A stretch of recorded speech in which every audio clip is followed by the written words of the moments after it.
አቤት አለቃ። የሰውየውን አድራሻ አጣርተህ ንገረኝ ብዬ ነበር። አዎ ሰውየው ዲላ ሳይሆን ጭንጩ የሚባል አካባቢ ነው የምኖረው።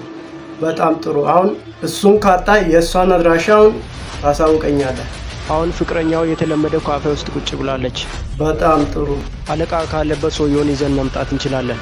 ተው በቃ ችግር የለውም። እሱ ለኔ ተው። እኔ እሷን በእጄ ላይ ያስገባ እንጂ እሱ እንደ እባብ የተሳበም ቢሆን ይመጣል። ችግር የለውም። አንተ የሰውየውን አድራሻና የት እንደምኖር ብቻ አጣርተህ ንገረኝ። የእሷን ጉዳይ ለኔ ተውልኝ። ችግር የለውም። እሺ አለቃ፣ ታዛዥ ነኝ። አለቃ እኛም እና በቃ አሁኑ ነው